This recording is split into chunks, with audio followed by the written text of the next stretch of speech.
Alright guys, welcome back, and we're looking at the solution to the math challenge questions that you guys got. And the first one we're going to look at is question 1. And question 1 says, write an algebraic expression that represents the product of any two consecutive numbers. It was very interesting seeing some of the things that he did. In some instances I saw where you guys were actually thinking it out, but in some cases, based on some of the work I've seen, you didn't think it out enough. So we're going to just tackle these questions here. Now it says, write an algebraic expression that represents a product of any two consecutive numbers, so any two, and we're dealing with numbers, all right? So what you will do there is call the first number. Let's take a look at the solution to this. Take a look at the solution. So we're going to call the first number, x, all right? We're dealing with algebra, so this is what it's all about. We're going to call the first number x. We don't know what number it is exactly, but we're just going to call the first number x. Now, if it's two consecutive numbers, for example, if 5 is x, then the next consecutive number would be 6, which means that you're just adding 1 to 5. If we're thinking of 11, the next consecutive number would be 12, which means you're adding 1 all the time. So if the first number is x, then its consecutive number, which is the second number, must be x plus 1. So that would be x plus 1. Okay, so write an expression that represents the product of any two consecutive numbers. So the product of these two numbers would simply be x times all of x plus 1. Now, some of you made an error with this question where some of you wrote this, x times x plus 1. And that is completely different from what you're seeing here. This means x times everything inside the bracket, which is expansion, and which is what we're doing. So x times this number, and the number is x plus 1.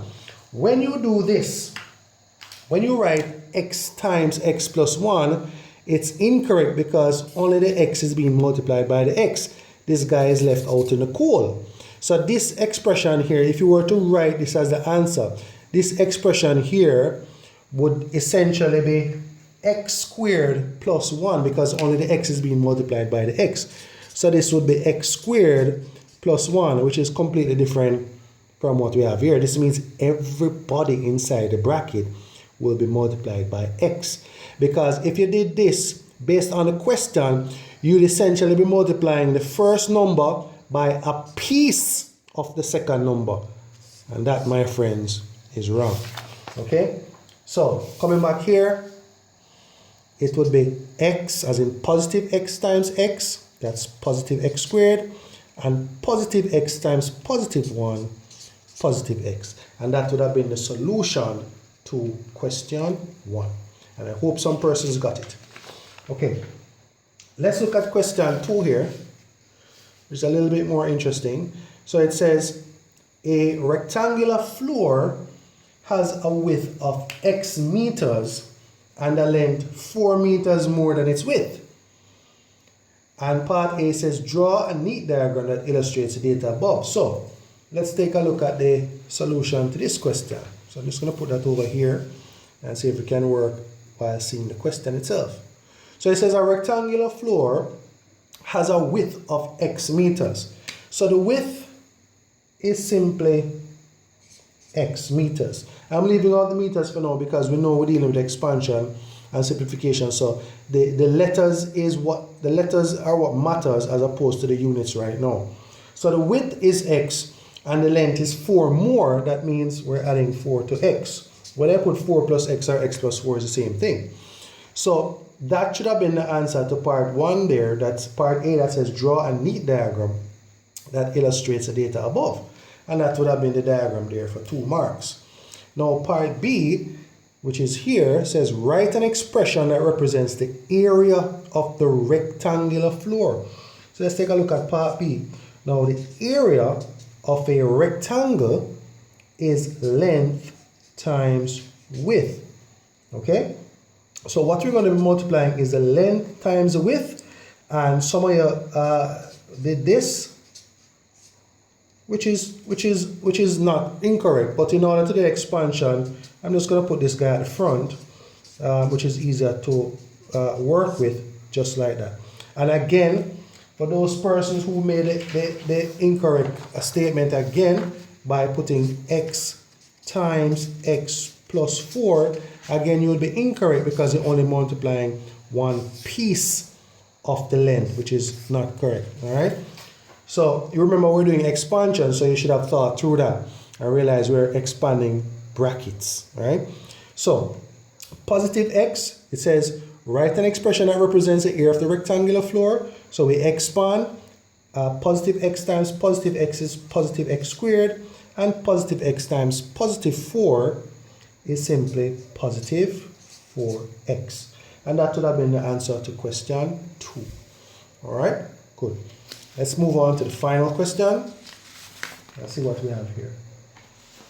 All right, so it says a right angle triangle has a height of x plus 2 centimeters and base x minus 5 centimeters. Draw a diagram that illustrates the data above is the first part of the question that we're asked to solve. So here it is that we have, let me just see if I can just put this over here. So there we have the right angle triangle drawn, and by the way, you cannot draw or represent a right angle triangle but without indicating the 90-degree angle present in there. So I've done that. So it says a right angle triangle is a height of x plus 2 centimeters. So the height is x plus 2 centimeters, and of course that's in bracket there. And the base is x minus 5 centimeters. Again, I'm leaving out the units because I know I'm doing expansion and the units are not what is important right now. All right, part B now says write a simplified expression that represents the area of the triangle. So I'm doing part B now.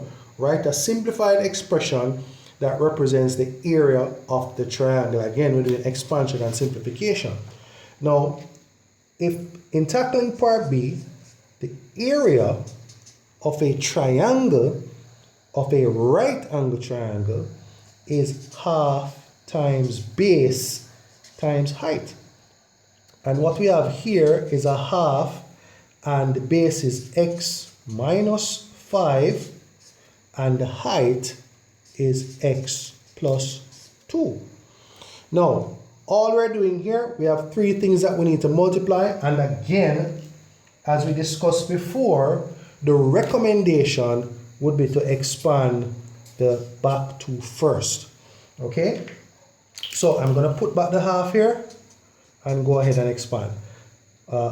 Positive x times positive x is x squared. Positive x times positive 2 is positive 2x. Negative 5 times positive x is negative 5x. And negative 5 times positive 2 is negative 10. Okay? So we simplify now. So x squared, there are no other terms inside here with x squared, so we put back x squared. You have 2 xylophones at home now, but somebody's coming for 5 xylophones that you owe them.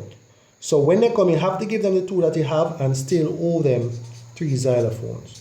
And all that is left to do is to multiply each of these 3 terms in bracket by the positive a half, and then we're done. So positive a half times x squared is positive half x squared, which is the same thing as x squared over 2.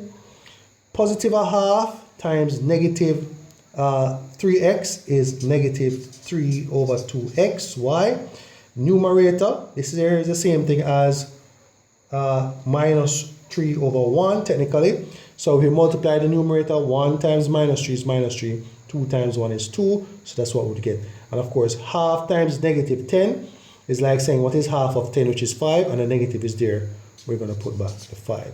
So the answer would have been that, which is quite simple. And also, this can be written as x squared over 2 minus 3x over 2 minus 5. This here is the exact same thing as the line above it.